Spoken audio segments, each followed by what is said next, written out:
Hello दोस्तों, normal science classes में आप सभी का स्वागत है। आशा करता हूँ कि आप सभी अच्छे होंगे। आज हम एक नया टॉपिक लेकर के आए हैं। वह साउंड का ही टॉपिक है, जिसका नाम है इको। इको का मतलब क्या होता है? जब हम लोग एक ही प्रकार की आवाज़ को बार बार सुनते हैं, एक ही प्रकार की आवाज़ को बार बार सुनते हैं तो उसको हम लोग एको बोलते हैं। एको में होता क्या है, जैसे मान लीजिए कि आप कहीं पहाड़ी क्षेत्र में गए, कहीं ओपन स्पेस में गए, उसके आगे बहुत दूर के बाद एक बिल्डिंग है, चाहे कहीं खुले जगह पे जाते हैं, पहाड़ी क्षेत्र में जाते हैं, माउंटेन्स पे जाते हैं, कोई बड़े जगह पे जाते हैं जहाँ पे खुला जगह है और उसके आगे एक बड़ा सा बिल्डिंग है, तो वहाँ पे क्या होता है, वहाँ पे अगर आप एक बार आवाज़ को बोलते हैं, जैसे हेलो बोल दिए तो लगातार 3-4 बार हेलो हेलो हेलो सुनाई देता है। वह क्यों होता है भाई?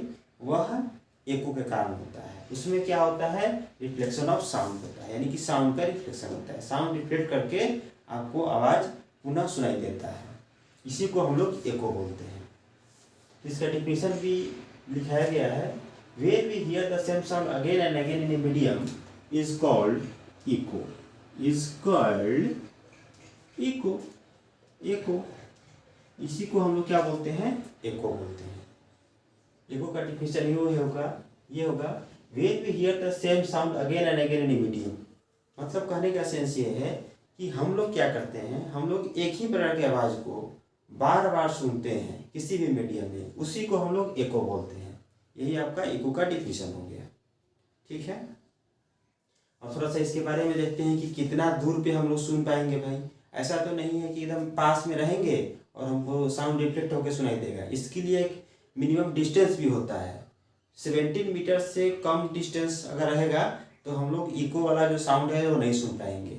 इसके लिए कम से कम 17 मीटर का डिस्टेंस सोर्स और ऑब्स्टेकल के बीच में रहना चाहिए, ताकि क्या करे, साउंड आसानी से रिफ्लेक्ट हो जाए और रिफ्लेक्ट होने के बाद हमको सुनाई दे। यानी कि सोर्स और ऑब्स्टेकल के बीच में कम से कम 17 मीटर का डिस्टेंस होना चाहिए। ठीक है, पहले थोड़ा सा देख लेते हैं कि what are the condition for echo, यानी कि कंडीशन फॉर इको क्या क्या होगा, यानी कि इको के लिए कौन कौन सा कंडीशन आवश्यक है। थोड़ा सा इसको हम लोग देखते हैं कि कंडीशन कौन कौन सा जरूरी है।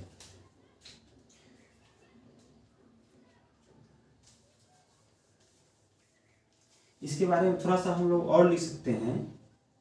Echo is produced when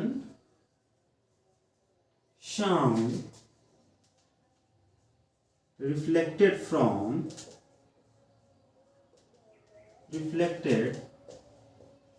from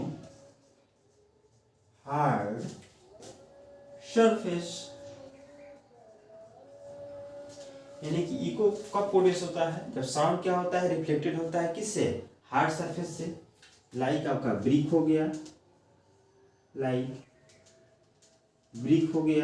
बड़ा बड़ा ब्रिक हो गया, बड़ा सा वाल हो गया, ब्रिक हो गया, वाल हो गया, माउंटेन हो गया। उस सबसे क्या करेगा, अगर साउंड रिफ्लेक्ट करेगा तो क्या होगा, हमको इको सुनाई देगा। एक ही आवाज़ आप बार बार सुनेंगे। कहीं ओपन खाली जगह में जाएंगे, वहाँ पे बड़ा बड़ा पहाड़ का टीला रहेगा, बड़ा बड़ा पहाड़ रहेगा, तो एक बार आप बोलेगा हेलो, तो आपको हेलो हेलो हेलो हेलो 3-4 बार सुनाई देगा। क्यों हो रहा है भाई? यह आपका इको के कारण हो रहा है।